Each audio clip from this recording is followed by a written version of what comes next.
Hey everybody, how's it going? This is the Callin It NFL Roundup for Week 2. I'm Alex Barth. We're joined by Alex Lebowitz. Heck of a week in Week 2. We're going to get right through, fire through all these games, give you our thoughts. And, Week 2, again, I don't know if it's necessarily that we had the lack of football all summer, but I'm still locked in. I'm loving what I'm seeing, Lebowitz. Yeah, I think it's pretty good. It's not amazing. Obviously, there's a lot going wrong with each team. You're still kind of getting the kinks out, but still, it's exciting. It's football. It's fun to watch. There's a lot of teams that there's some question marks with. There's a lot of teams that seem like they've taken a step back, and there's a lot of teams that are kind of being exposed, so to speak. So, I think that it's been it's been a great couple of weeks. Any football is good football, in my opinion. And today I was locked in just like I have been. So since we are doing this live on YouTube, if you're catching it right now before we post it to the website, if you have any questions or comments, you can put them in that chat on the right of the screen. We're more than happy to talk about them. Also, you can tweet them at us at Callin It Podcast on Twitter. That's all one word, no underscores or anything. We normally do this at the end of the 4 o'clock games. Screw the lightning delay in Denver. We're not waiting for the Broncos and the Cowboys. We'll actually get to that game at the end. We'll give you our thoughts on that. But let's start with the 1 o'clock games. First off, an AFC North battle, the Ravens and the Browns. The Ravens may have had the easiest start to the schedule of anybody in the NFL. They had the Bengals last week. They shut them out 24-10 against the Browns this week.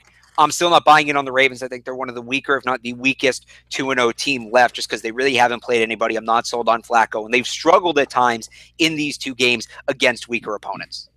Yeah, I completely agree with that. I don't look at the Ravens as a team that I'm really fearing at all. Who they played the Bengals week 1, and then they go on and play the Browns. I want to see them beat a real opponent like the Steelers before I'm gonna buy into this team. Their defense is looking pretty good, but today they played the Cleveland Browns, who put out a quarterback, DeShone Kizer, who not only had 3 picks, I think today, he got pulled, but he had migraines before the game. I don't know if they should have even stuck him out there in the first place, given the fact that he's a rookie quarterback who's dealing with migraines. I don't know. I'm not buying into this Ravens team quite yet. I want to see them beat a real opponent first. That's some classic Browns right there, the quarterback with migraines. From the AFC North to the AFC East, the Bills and the Panthers, 9-3. Carolina takes this one. Some Bills fans are in the mindset of Jets fans now. Just throw the season away. And the Panthers are 2-0, but again, they've beat the Niners and the Bills. Really not much to take away from this one because these are 2 teams that are bad to begin with and weren't playing their best ball. Yeah, I mean, give the Bills credit. Their pass rush looked really good today. But Cam Newton's he's kind of done, right? Like he's not the Cam Newton of old. He's not an elite quarterback anymore. At least last season he wasn't, and this year he's had a rough start.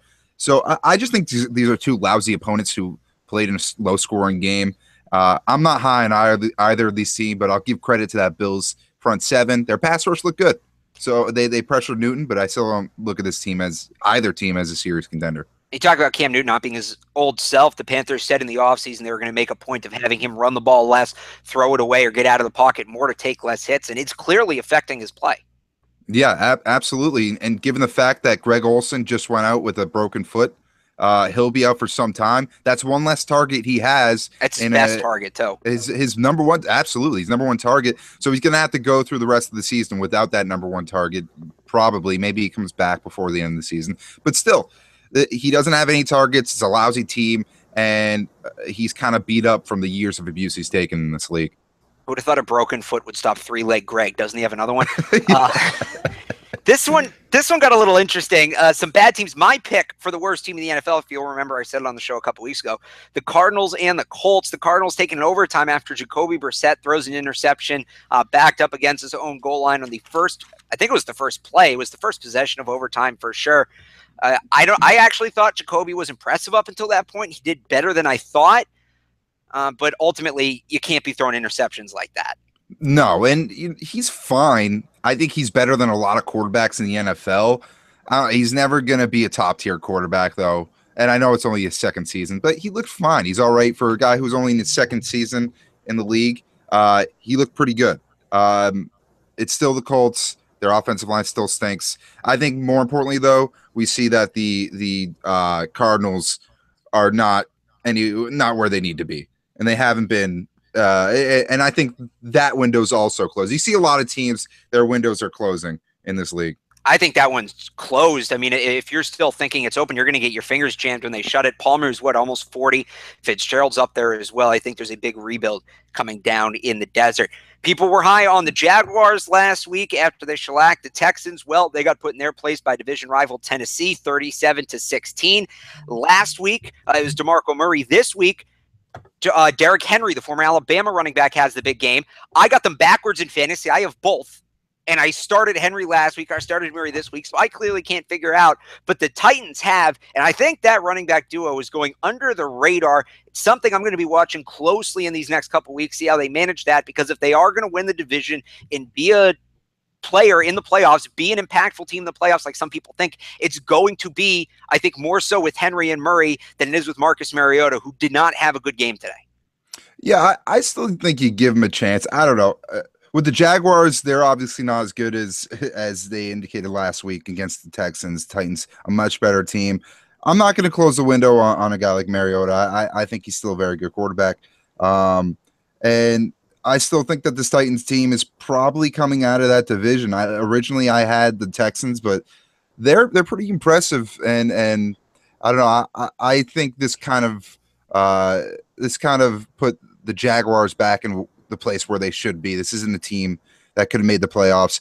I don't know, 37-16. That's a good win. I take that. A lot of room for improvement at that quarterback position, but still, I like the Titans.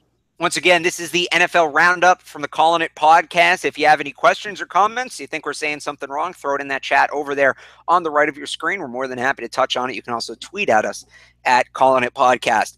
Lebwoods, these may have been the two most hyped teams last week, the Eagles and the Chiefs. The Eagles had the last second win against the Redskins, and we all know what the Chiefs did.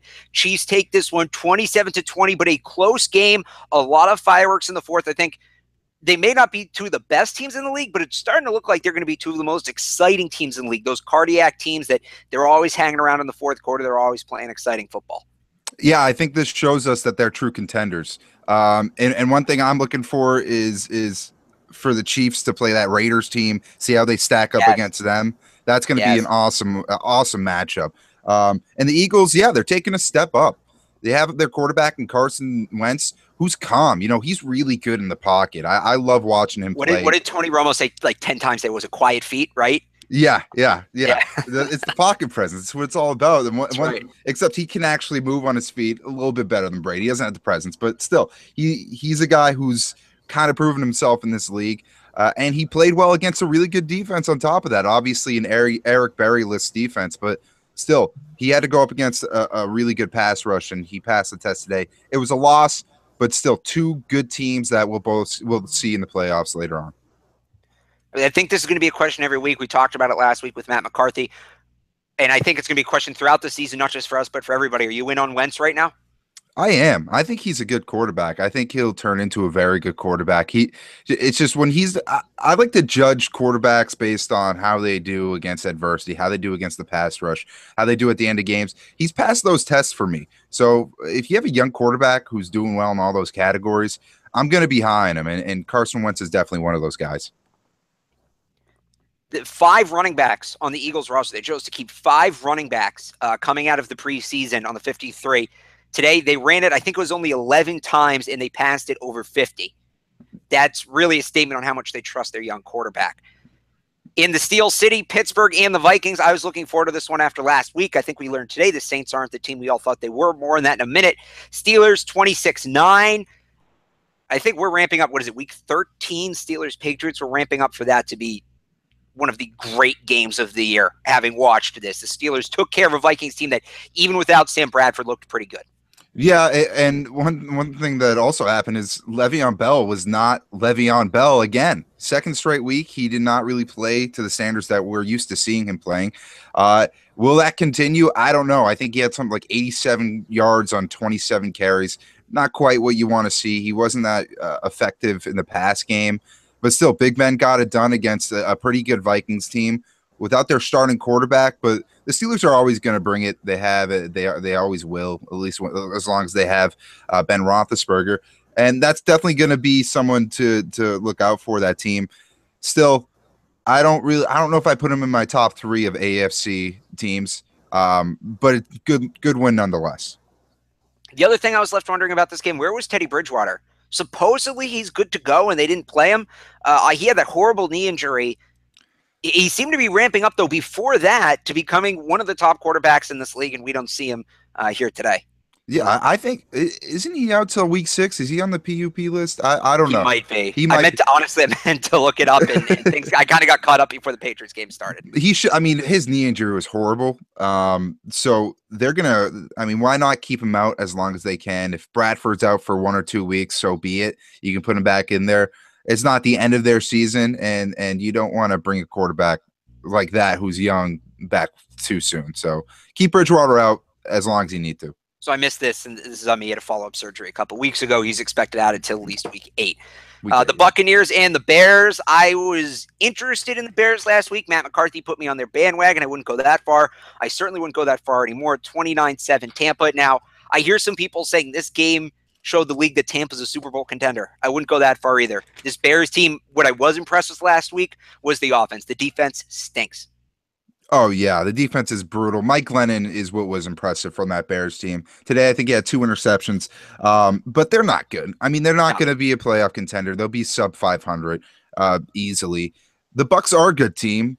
I'm still not 100% sold on them. I think Jameis has such a high ceiling. He needs to stop making so many mistakes. The one thing you do get out of this game is Mike Evans is the truth. There's a great wide receiving core there with him and Deshaun Jackson. So it's a fun team to watch. It's going to be between them and, as we said earlier, the Titans in that division. That's what it's looking like. But it's or no, wrong league. Wrong South. wrong South. That's my bad.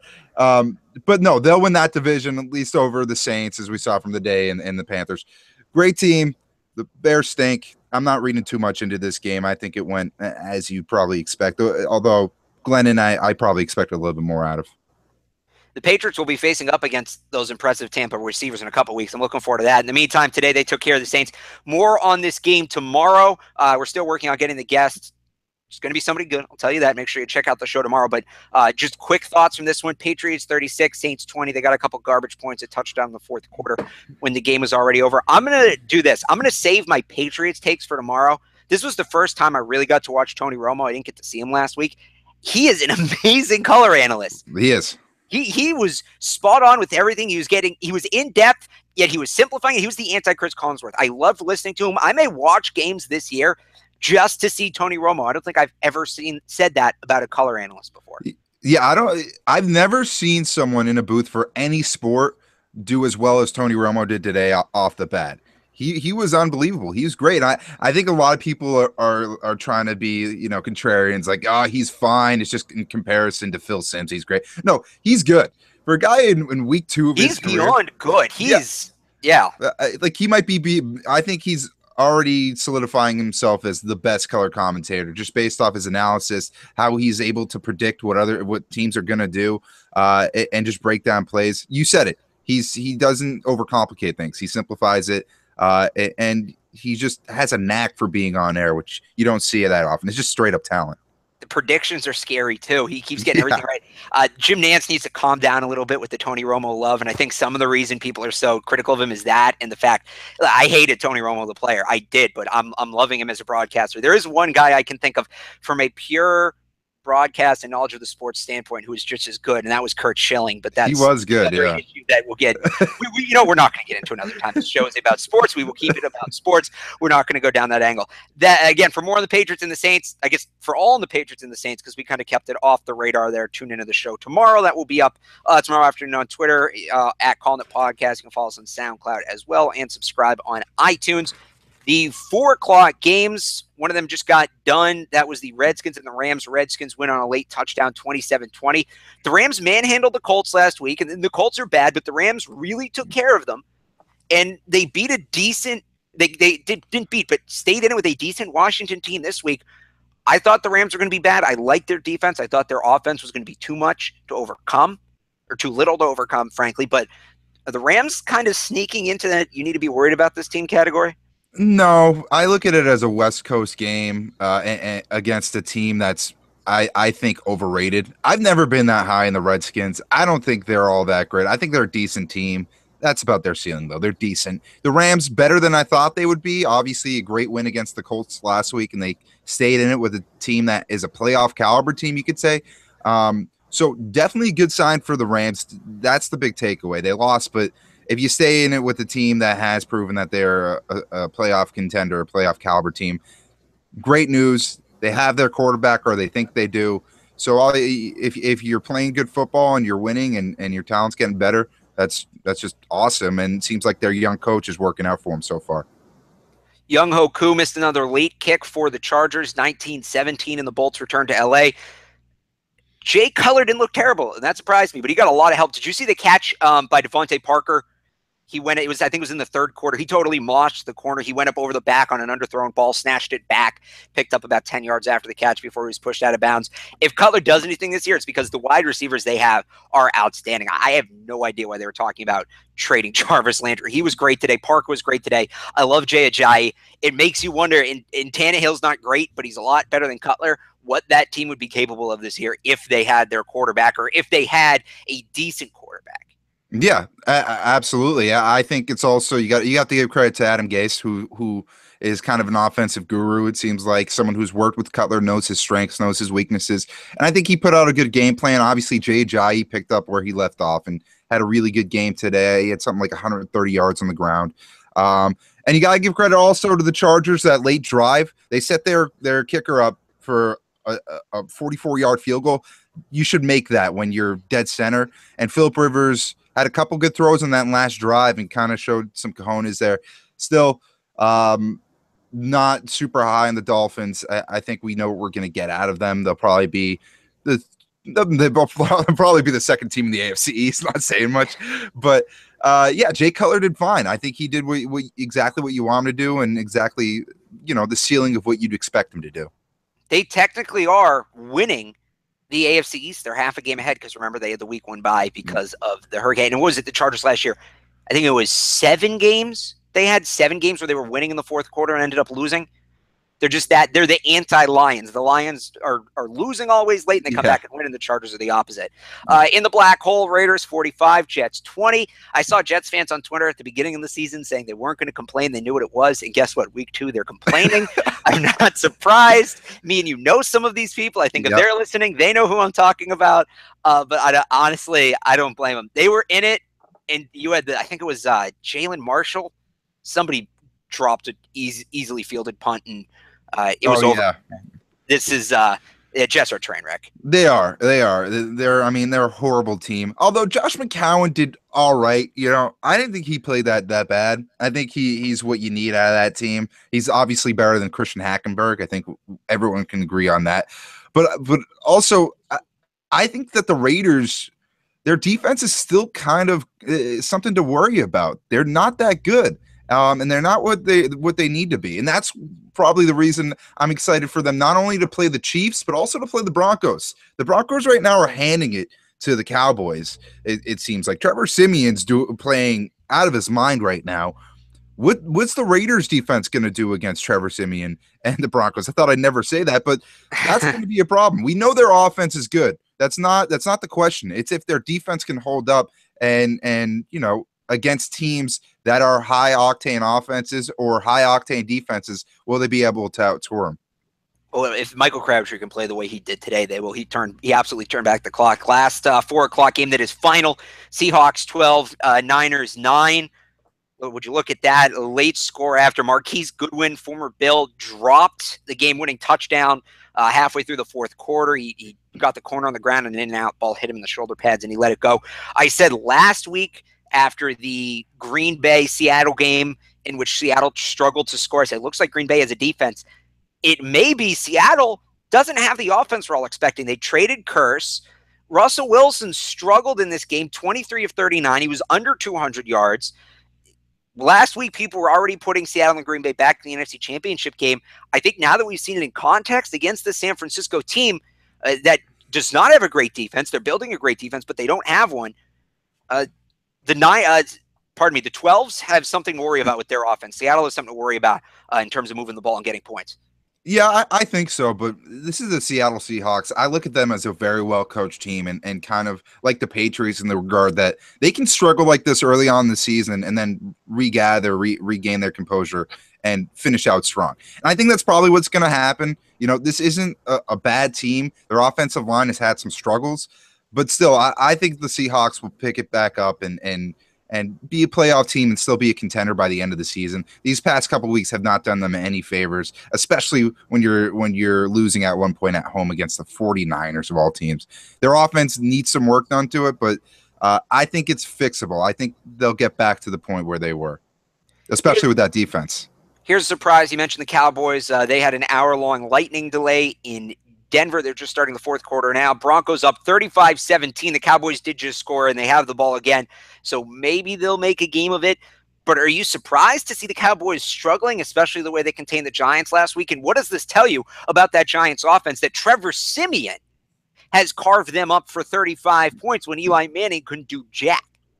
Yeah, I don't know. I don't think the Dallas defense is very good. I think they're pretty average. I think Trevor Simeon's having a really good game. He has a good wide receiving core.